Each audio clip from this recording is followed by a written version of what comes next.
Hello and welcome back to my channel. Without any delay, let me tell you, Android 14 is now available, bringing with it new features that Samsung will introduce into their upcoming One UI 6.0.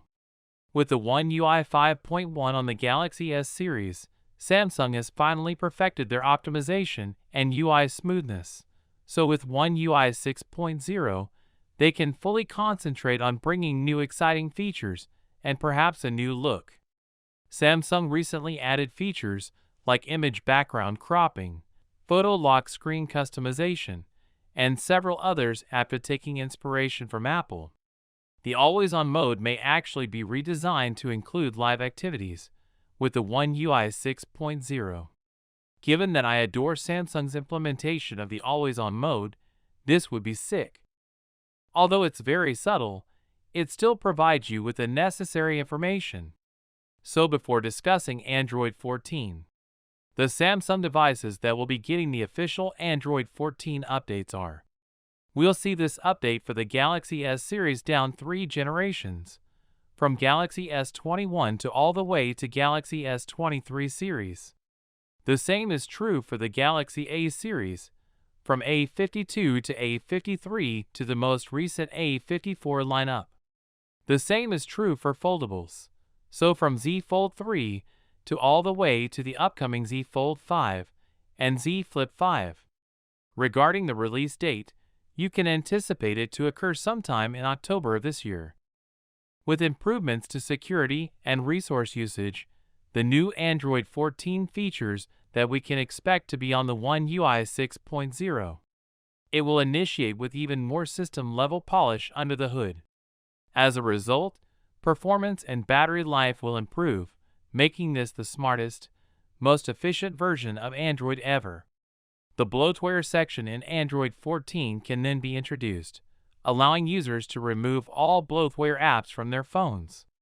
The cloning app feature is already available in some apps, so Google is looking to add it to Android 14 as default. It's one of my favorite features in Android 14. However, with Android 14, it would be available natively and have support for nearly all applications.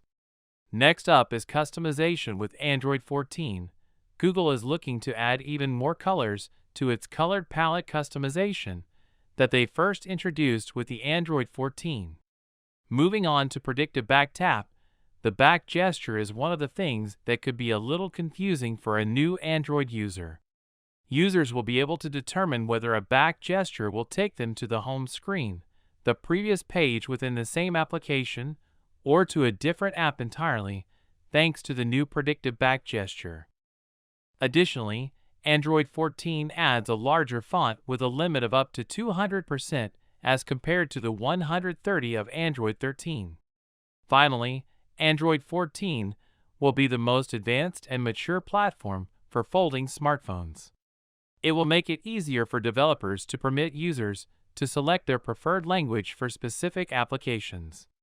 Samsung is in for a treat because one of the features that Google has worked extremely hard to implement in Android 14 is seamless optimization for various aspect ratios. Given that folding smartphones, it's very simple for app developers to use the Android 14 to optimize their apps for these bigger screens. This is especially true. We can expect an even better experience with folding smartphones with Android 14. These are some of the main updates to Android 14 that will be included in One UI 6.0. Google also intends to release 4 more developer previews before the final product is released. As always, the next build will include even more features. Thank you for watching. See you guys in the next video. Peace out.